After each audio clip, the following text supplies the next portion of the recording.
അപ്പസ്തോലന്മാർക്കുള്ള ഉത്ബോധനവും സീക്കാർക്കാരിയുടെ അത്ഭുതകരമായ മാനസാന്തരവും. 1945 ഏപ്രിൽ 26. അപ്പസ്തോലന്മാരുടെ മുമ്പേ ഈശോ ഏകനായി നടന്നു പോകുകയാണ്. കൂർത്തുമൂർത്ത കള്ളിമുൾച്ചെടികളെ സ്പർശിക്കത്തക്ക വിധം അരികു ചേർന്നാണ് അവിടുന്ന് സഞ്ചരിക്കുന്നത്. മറ്റ് ശുഷ്കസസ്യങ്ങളെ അപഹസിച്ചു കൊണ്ടെന്നവണ്ണം അവയുടെ ഇലകൾ സൂര്യപ്രകാശത്തിൽ പ്രശോഭിച്ചു. അവയിൽ ചെങ്കല്ലിൻ്റെ നിറമുള്ള പഴങ്ങളും മഞ്ഞയും ചുവപ്പും കലർന്ന ശബളാഭമായ പൂക്കളും അങ്ങിങ്ങ് കാണാം. ഈശോയുടെ പിന്നാലെ പോകുന്ന ശിഷ്യന്മാർ പരസ്പരം പിറുപിറുക്കുന്നു. ശരിക്കും അവർ അദ്ദേഹത്തെ പുകഴ്ത്തിയല്ല സംസാരിക്കുന്നതെന്ന് എനിക്ക് തോന്നുന്നു. പെടുന്നതിന് ഈശോ പിന്തിരിഞ്ഞ് അവരോട് പറഞ്ഞു, കാറ്റ് നോക്കിയിരിക്കുന്നവന് വിതക്കാൻ കഴിയുകയില്ല, മേഘത്തെ നോക്കിയിരിക്കുന്നവന് കൊയ്യാനും കഴിയുകയില്ല. ഇതൊരു പഴയ ചൊല്ലാണ്. ഇതിൻ്റെ അർത്ഥം എനിക്ക് മനസ്സിലാവുന്നുണ്ട്. നിങ്ങൾ കൊടുങ്കാറ്റിനെ ഭയപ്പെട്ടിരിക്കുമ്പോൾ എൻ്റെ ദൃഷ്ടി പതിഞ്ഞിരിക്കുന്നത് ഫലഭൂയിഷ്ഠമായ ഈ മണ്ണിലും ഇവിടെ വിളവിറക്കാനുള്ള സാധ്യതയിലുമാണ്. നിങ്ങളുടെ മേഘങ്ങൾ എത്ര തന്നെ ഭയാനകമായാലും നിങ്ങൾ അതിനെ വകവയ്ക്കേണ്ടതില്ല. എന്തെന്നാൽ ദൈവത്തിൻ്റെ കൃപ നിങ്ങൾക്ക് സൂര്യപ്രകാശം ചൊരിഞ്ഞു തരും. എൻ്റെ കൊയ്ത്ത് കഴിഞ്ഞുവെന്ന് ഞാൻ വിശ്വസിക്കുന്നു. ഇതൊക്കെയാണെങ്കിലും ഒരത്ഭുതം കാണിക്കുവാൻ അങ്ങയോടാരും ആവശ്യപ്പെട്ടില്ലല്ലോ. അവർ വിശ്വാസത്തിൽ ഒട്ടും ഉറപ്പുള്ളവരല്ല. തോമസേ, അത്ഭുതം കാണിക്കാൻ ആവശ്യപ്പെടുന്നതിലൂടെ മാത്രമേ വിശ്വാസം പ്രകടമാക്കാൻ കഴിയൂ എന്ന് നീ കരുതുന്നുണ്ടോ?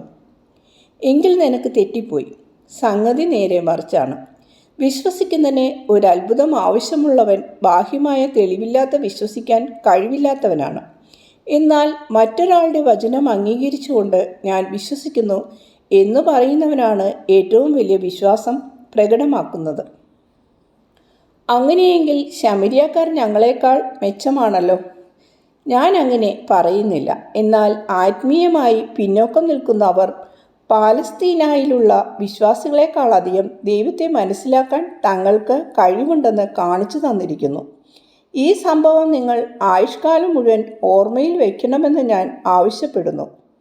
ക്രിസ്തുവിലേക്ക് തിരിയുന്ന ആത്മാക്കളോട് എങ്ങനെ പെരുമാറണമെന്ന് മനസ്സിലാക്കാൻ ഇത് നിങ്ങളെ സഹായിക്കും.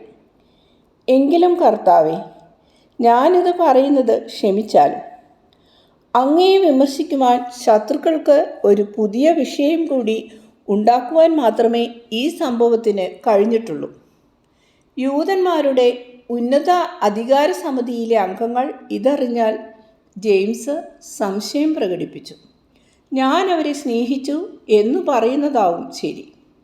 ഞാൻ ചെയ്തതും ചെയ്യുന്നതും അതാണ്. എനിക്ക് സ്നേഹിക്കാൻ മാത്രമേ കഴിയൂ എന്ന് എൻ്റെ ബന്ധുവായ നിനക്ക് അറിയാമല്ലോ.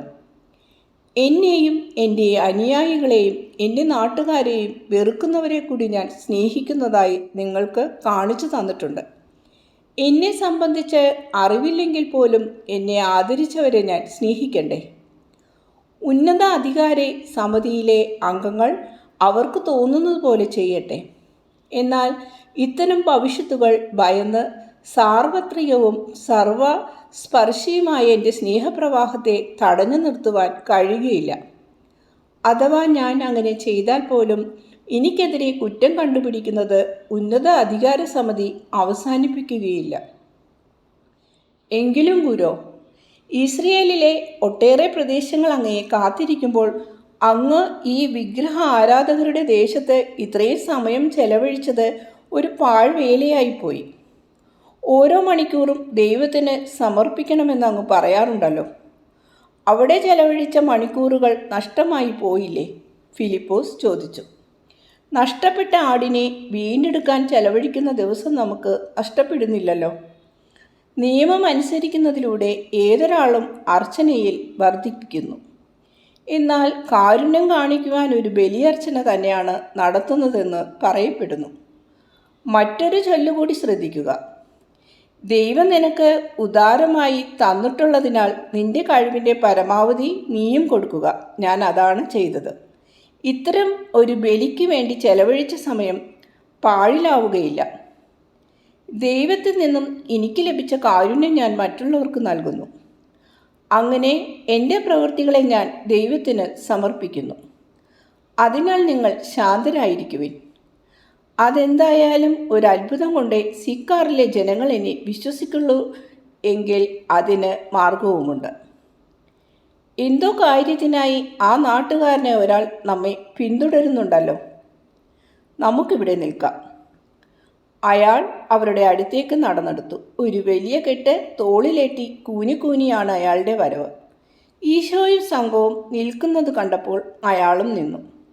അയാൾ നമ്മെ ഉപദ്രവിക്കുമെന്ന് തോന്നുന്നു. നാം ശ്രദ്ധിച്ച് എന്ന് തോന്നിയത് കൊണ്ടായിരിക്കാം അവൻ നിന്നു കളഞ്ഞത്. ഓ, ആൾ സമരിയക്കാരനാണല്ലോ, പത്രോസ് പറഞ്ഞു. പത്രോസേ, നിനക്ക് തീർച്ചയുണ്ടോ? ഉണ്ട്, എനിക്ക് തീർച്ചയുണ്ട്. ശരി, അങ്ങനെയെങ്കിൽ നിങ്ങളെല്ലാവരും ഇവിടെ നിൽക്കുക. ഞാൻ പോയി ആ മനുഷ്യനെ കണ്ടിട്ട് വരാം. അത് പറ്റില്ല കർത്താവേ, അവിടുന്ന് പോയാൽ ഞാനും വരും. ശരി, വന്നോളൂ. ഈശോ അയാളുടെ അടുത്തേക്ക് ചെന്നു. ഉത്കണ്ഠയോടും ഒപ്പം ഈർഷ്യയോടും കൂടി പത്രോസും കൂടെ തന്നെയുണ്ട്. ഈശോ ചോദിച്ചു, ഹേ മനുഷ്യ, നിങ്ങൾക്ക് എന്താണ് വേണ്ടത്? നിങ്ങൾ ആരെയാണ് അന്വേഷിക്കുന്നത്? നിങ്ങളെ തന്നെ. ഞാൻ ആ പട്ടണത്തിൽ ഉണ്ടായിരുന്നുവല്ലോ. അവിടെ എന്നെ അന്വേഷിക്കാമായിരുന്നില്ലേ? അതിനുള്ള ധൈര്യം എനിക്കില്ലായിരുന്നു. എല്ലാവരുടെയും മുമ്പിൽ വെച്ച് അവിടെ നിന്നെ തള്ളിപ്പറഞ്ഞാൽ മഹാനാണക്കേടാകുമായിരുന്നു. കുറേയധികം കഷ്ടപ്പാടും അനുഭവിക്കേണ്ടി വന്നേനെ. ഞാനും ശിഷ്യന്മാരും മാത്രമായപ്പോൾ എൻ്റെ അടുത്ത് വന്നാൽ മതിയായിരുന്നുവല്ലോ. ഫോർട്ടിനായി ചെയ്തതുപോലെ അങ്ങയെ ഒറ്റയ്ക്ക് കാണണമെന്ന ആഗ്രഹമാണ് എനിക്കുള്ളത്. ഞാൻ അങ്ങനെ ആഗ്രഹിക്കാൻ എനിക്ക് തക്കതായ കാരണവുമുണ്ട്. ആ കാരണം എന്താണ്? തോളിലിരിക്കുന്ന ഈ വലിയ കെട്ടിൽ എന്താണ്? എൻ്റെ ഭാര്യയാണ്. ഒരു ദുരാത്മാവ് അവളെ ബാധിച്ചിരിക്കുന്നു. അതിനാൽ അവൾ ഒരു ജീവച്ഛവം പോലെ ആയിത്തീർന്നിരിക്കുകയാണ്. ബുദ്ധിയും വന്നിച്ചുപോയി. ഞാൻ തന്നെയാണ് അവളെ ഭക്ഷണം കഴിപ്പിക്കുന്നതും തുണി ഒടിപ്പിക്കുന്നതും ഒക്കെ. കുഞ്ഞുങ്ങളെ എടുക്കുന്നത് പോലെ എടുത്തുകൊണ്ട് നടക്കുകയും ചെയ്യും. യാതൊരുവിധ രോഗലക്ഷണവുമില്ലാതെ പെട്ടെന്നാണ് ഇത് സംഭവിച്ചത്. ബാധ കയറിയവൾ എന്നാണ് മറ്റുള്ളവർ എൻ്റെ ഭാര്യയെ വിളിക്കുന്നത്. ഇത് കേൾക്കുമ്പോൾ എൻ്റെ ചങ്ക് തകർന്നു പോകും. എന്തൊരു കഷ്ടപ്പാട്, എന്തൊരു പണച്ചെലവ്. ഇതാ നോക്കൂ. അയാൾ തോളിലിരിക്കുന്ന കെട്ട് താഴെ വെച്ചു.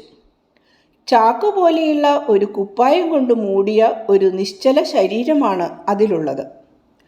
അയാൾ ആ ശരീരത്തിൻ്റെ മുഖാവരണം മാറ്റി. ഒരു യുവതിയുടെ ശരീരമായിരുന്നു അത്.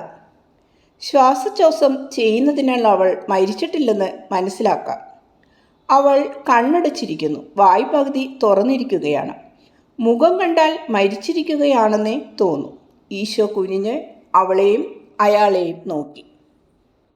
എനിക്കെന്തെങ്കിലും ചെയ്യാൻ കഴിയുമെന്ന് നിങ്ങൾ കരുതുന്നുണ്ടോ? അങ്ങനെ കരുതാൻ കാരണം എന്താണ്? എന്തെന്നാൽ അവിടുന്ന് ക്രിസ്തുവാണ്. ഞാൻ ക്രിസ്തുവാണെന്ന് വിശ്വസിക്കാൻ തക്ക തെളിവുകളൊന്നും നിങ്ങൾ കണ്ടില്ലല്ലോ. ഞാൻ അവിടുത്തെ വാക്കുകൾ കേട്ടു. അത് ധാരാളം മതി. പത്രോസേ, നീ ഇത് കേൾക്കുന്നുണ്ടോ? നല്ലവനായ ഈ വിശ്വാസിക്ക് വേണ്ടി ഞാൻ എന്ത് ചെയ്യണമെന്നാണ് നീ വിചാരിക്കുന്നത്? ഗുരു, ഞാൻ എന്തു പറയാൻ? അവിടുത്തേക്ക് ഇഷ്ടമുള്ളത്. പത്രോസ് വളരെ ബുദ്ധിമുട്ടി പറഞ്ഞു. അതെ, എനിക്കിഷ്ടമുള്ളത് ഞാൻ ചെയ്യും. ഈശോ അവളുടെ കൈക്ക് പിടിച്ചുകൊണ്ട് പറഞ്ഞു, സാത്താനെ, പുറത്തു പോ, ഞാൻ ആജ്ഞാപിക്കുന്നു. അതുവരെ നിശ്ചലയായിരുന്ന അവൾ ഭീകരമായ ഒരു ആക്രോശത്തോടെ ഒന്നടങ്ങി. പിന്നെ മിണ്ടാതെ കിടന്നു. അതിനുശേഷം അലറുകയും കരയുകയും ചെയ്തു. ഒടുവിൽ ഒരു വലിയ അലർച്ചയോടെ അവൾ കണ്ണു തുറന്നു, ഒരു ദുസ്വപ്നത്തിൽ നിന്നും ഉണർന്നതുപോലെ. പിന്നെ സാധാരണ നിലയിലായ അവൾ അല്പം പരിഭ്രമത്തോടെ ചുറ്റും നോക്കി. ഈശോയെ ഉറ്റുനോക്കിയപ്പോൾ അവിടുന്ന് പുഞ്ചിരിച്ചു. പിന്നീട് താൻ കിടക്കുന്ന നഗരത്തിലെ പൊടിമണ്ണിലേക്കാണ് അവൾ നോക്കിയത്. നിരത്തിലേക്ക് വളർന്നു കിടന്ന പുല്ലിലേക്കാണ് അവളുടെ നോട്ടം പിന്നീട് പതിച്ചത്. അടുത്തു തന്നെ ഇളം ചുവപ്പ് നിറമുള്ള ശുഭ്രമായ ഡേസി പൂക്കൾ പ്രകാശധോരണിയിൽ വിടരാൻ വെമ്പുന്നു. കള്ളിച്ചെടിയുടെ കൂർത്ത മുനയിലും ആകാശത്തിൻ്റെ അഗാധ നീലിമയിലും ആ കണ്ണുകൾ പരതി നടന്നു.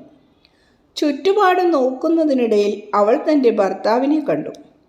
അയാൾ ഉത്കണ്ഠാപൂർവം അവളെ തന്നെ നോക്കിയിരിക്കുകയാണ്. അവൾ ഭർത്താവിനെ നോക്കി പുഞ്ചിരിച്ചു. ബാധയിൽ നിന്നും പൂർണ്ണമായും വിമോചിതയായ അവൾ അയാളുടെ അടുത്തേക്ക് ഓടിച്ചെന്ന് ആ മാറിടത്തിൽ അഭയം പ്രാപിച്ചു. അയാൾ കണ്ണീർ തൂകിക്കൊണ്ട് അവളെ കെട്ടിപ്പിടിച്ച് തലോടി. ഇതെന്താണ്? ഞാൻ എങ്ങനെ ഇവിടെ എത്തി? എന്തിനെത്തി? ആ മനുഷ്യൻ ആരാണ്? അവൾ ചോദിച്ചു. അവിടുന്ന് ഈശോ എന്ന മിശിഹായാണ്. നിനക്ക് രോഗമായിരുന്നു, അവിടുന്നാണ് നിന്നെ സുഖപ്പെടുത്തിയത്. അങ്ങയെ സ്നേഹിക്കുന്നു എന്ന് നീ അദ്ദേഹത്തോട് പറയൂ. ഓ ശരി, അങ്ങനെ ചെയ്യാം. എന്നാൽ എൻ്റെ രോഗം എന്തായിരുന്നുവെന്ന് പറഞ്ഞാട്ടെ. എൻ്റെ മോൻ എവിടെ? കഴിഞ്ഞതൊന്നും ഞാൻ ഓർക്കുന്നില്ല, എങ്കിലും കുട്ടികളെപ്പറ്റി ഓർമ്മ വരുന്നു. ഈശോ പറഞ്ഞു, കഴിഞ്ഞതൊന്നും ഓർക്കണമെന്നില്ല. നീ എപ്പോഴും വർത്തമാനകാലത്തെപ്പറ്റി ഓർക്കുക. എപ്പോഴും നന്മ ചെയ്യുക. നല്ലത് ചെയ്താൽ ദൈവം നിന്നോടുകൂടെ ഉണ്ടായിരിക്കും. ഞങ്ങൾ പോവട്ടെ. രണ്ടുപേരെയും അനുഗ്രഹിച്ചിട്ട് ഈശോ വേഗം പിന്തിരിഞ്ഞു നടന്നു. വേലിയോട് ചേർന്ന് നിന്നിരുന്ന ശിഷ്യന്മാരുടെ അടുത്തേക്ക് യേശു ചെന്നു. അവിടുന്ന് അവരോടൊന്നും പറഞ്ഞില്ല. എങ്കിലും പത്രോസിനെ വിളിച്ച് ഇങ്ങനെ പറഞ്ഞു, എങ്ങനെയുണ്ട്? ആ മനുഷ്യൻ എന്നെ ഉപദ്രവിക്കാൻ വന്നതാണെന്ന് ഉറപ്പുണ്ടായിരുന്ന നീ ഇപ്പോൾ എന്താണ് പറയാൻ പോകുന്നത്? ക്ഷമയോനെ, പരിപൂർണത പ്രാപിക്കുവാൻ നീ ഇനി വളരെ പുരോഗമിക്കേണ്ടിയിരിക്കുന്നു. അവരുടെ കുപ്രസിദ്ധമായ വിഗ്രഹ ആരാധനയില്ലെങ്കിലും അവരുടെ എല്ലാ പാപങ്ങളിലും വിധി കൽപ്പിക്കുന്നതിലുള്ള മർക്കടമുഷ്ടിയും നിങ്ങൾക്കുണ്ട്. ഇനി നമുക്ക് ഭക്ഷണം കഴിക്കാം. ഉദ്ദേശിച്ച സ്ഥലത്ത് രാത്രിയാകും മുമ്പ് എത്താൻ കഴിയുമെന്ന് തോന്നുന്നില്ല. മറ്റെങ്ങും ഇടം കിട്ടിയില്ലെങ്കിൽ നമുക്ക് വല്ല കച്ചിപ്പുരയിലും കയറിക്കിടന്ന് ഉറങ്ങാം. ശിഷ്യന്മാർ 12 പേരും കുറ്റബോധത്തോടെ അവിടെ കുത്തിയിരുന്നു. അവർ സംസാരിക്കുകയോ ഭക്ഷണം കഴിക്കുകയോ ചെയ്തില്ല. അതൊരു പ്രശാന്തമായ ദിവസമായിരുന്നു. പ്രകാശം ചൊരിഞ്ഞു നിന്ന സൂര്യൻ പടിഞ്ഞാറേക്ക് ചാഞ്ഞു തുടങ്ങി. ഭക്ഷണം കഴിഞ്ഞ് അവർ അല്പം വിശ്രമിച്ചു. അപ്പോൾ ഈശോ എഴുന്നേറ്റ് നിന്ന് ഇപ്രകാരം പറഞ്ഞു, ഷെമിയോനും അന്ത്രയോസും എൻ്റെ കൂടെ വരിക. ആ കാണുന്ന വീട്ടുകാർ സൗഹൃദമുള്ളവരാണോ അല്ലയോ എന്നറിയുവാൻ ഞാൻ അങ്ങോട്ട് പോവുകയാണ്. ഈശോ പോയി കഴിഞ്ഞപ്പോൾ അൽഫേസിൻ്റെ പുത്രനായ ജെയിംസ് യൂദാസ് കറിയാത്തയോട് പറഞ്ഞു, സിക്കാർക്കാരിയായ ആ സ്ത്രീയല്ലേ വരുന്നത്? അതെ, അവൾ തന്നെ. വേഷം കണ്ടപ്പോഴേ എനിക്ക് മനസ്സിലായി. അവൾക്ക് എന്താണാവോ വേണ്ടത്? സ്വന്തം വഴിക്ക് പോവാനായിരിക്കും അവളുടെ ആഗ്രഹം. പത്രോസ് നീരസത്തോടെ പറഞ്ഞു. അല്ല, കൈകൊണ്ട് തണൽ പിടിച്ച് അവൾ ഇങ്ങോട്ട് തന്നെയാണ് നോക്കുന്നത്. അടുത്തു വരുവോളം അവർ അവളെ ഉറ്റുനോക്കി. അവൾ പതിയെ ചോദിച്ചു, നിങ്ങളുടെ ഗുരു എവിടെ? അവിടുന്ന് പുറത്തേക്ക് പോയിരിക്കുകയാണ്. നീ എന്തിനാണ് അദ്ദേഹത്തെ അന്വേഷിക്കുന്നത്? അദ്ദേഹത്തെ കൊണ്ട് എനിക്കൊരാവശ്യമുണ്ട്. അവിടുന്ന് സ്ത്രീകളോടൊപ്പം സമയം നഷ്ടപ്പെടുത്താറില്ല. പത്രോസ് മയമില്ലാതെ മറുപടി പറഞ്ഞു. അവളെ അവളുടെ പാട്ടിന് വിട്ടേക്കുക, യൂദാസ് അൽഫേയൂസ് നിർദ്ദേശിച്ചു. എന്നിട്ട് ഫോർട്ടിനായിയോട് പറഞ്ഞു, കാത്തിരിക്കൂ, അദ്ദേഹം ഉടനെ തിരിച്ചെത്തും. അവൾ അല്പം പിന്നോക്കം മാറി നിരത്തു വളവ് തിരിയുന്ന മൂലക്ക് അനങ്ങാതെ മിണ്ടാതെ നിന്നു. പിന്നെ ആരും അവളെ ശ്രദ്ധിച്ചില്ല. താമസിയാതെ ഈശോ തിരിച്ചെത്തിയപ്പോൾ പത്രോസ് അവളോട് പറഞ്ഞു, ഇതാ ഗുരു വന്നിരിക്കുന്നു, പറയാനുള്ളത് വേഗം പറഞ്ഞോളൂ. അവൾ അതിന് മറുപടിയൊന്നും പറയാതെ ഈശോയുടെ അടുത്തേക്ക് ചെന്ന് അവിടുത്തെ പാദങ്ങളിൽ കുമ്പിട്ടു. അവൾ നിശബ്ദയായിരുന്നു.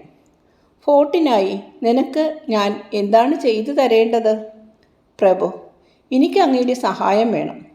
ആ മനുഷ്യനോട് ഞാൻ വിവരങ്ങൾ പറഞ്ഞു. ഞാൻ ഇനിയും പാപത്തിൽ വീഴുകയില്ല.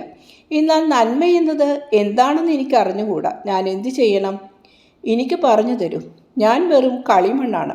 എങ്കിലും അങ്ങയുടെ പാദങ്ങൾ പതിഞ്ഞിട്ടുള്ള വഴിയാണ് ആത്മാവിലേക്കുള്ളതെന്ന് എനിക്കറിയാം. എൻ്റെ കളിമണ്ണിനെ ചവിട്ടി അരച്ചാലും എൻ്റെ ആത്മാവിനെ അവിടുത്തെ ഉപദേശങ്ങൾ കൊണ്ട് നിറച്ചാലും. ഇങ്ങനെ പറഞ്ഞവൾ കരയാൻ തുടങ്ങി. ഏകാഗിയായ ഒരു സ്ത്രീയാകയാൽ നിനക്ക് പിന്തുടരാനാവില്ല. ഇനിയും പാപം ചെയ്യരുതെന്ന് യഥാർത്ഥമായും ആഗ്രഹിക്കുകയും പാപം ചെയ്യാതിരിക്കുന്നത് എങ്ങനെ എന്ന് പഠിക്കാൻ ആഗ്രഹിക്കുകയും ചെയ്യുന്നുവെങ്കിൽ നീ തിരികെ വീട്ടിൽ പോയി പശ്ചാത്താപമുള്ള മനസ്സോടെ കാത്തിരിക്കുക. അപ്പോൾ ആ ദിവസം വരും.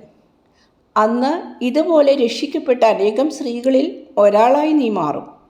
ആ അവസരത്തിൽ നിനക്ക് നിന്റെ രക്ഷകനെ സമീപിക്കാനും നന്മയുടെ ശാസ്ത്രം അഭ്യസിക്കാനും കഴിയും. ഭയപ്പെടാതെ പോവുക. പാപം ചെയ്യാതിരിക്കാനുള്ള നിന്റെ ഈ ആഗ്രഹത്തിൽ ഉറച്ചു നിൽക്കുക. നീ പോയിക്കൊള്ളൂ. അവൾ തറയിൽ ചുംബിച്ച ശേഷം എഴുന്നേറ്റ് നിന്നു. ഏതാനും ചുവടുകൾ പിന്നോട്ട് വെച്ചു. പിന്നെ സിക്കാറിലേക്ക് പോയി.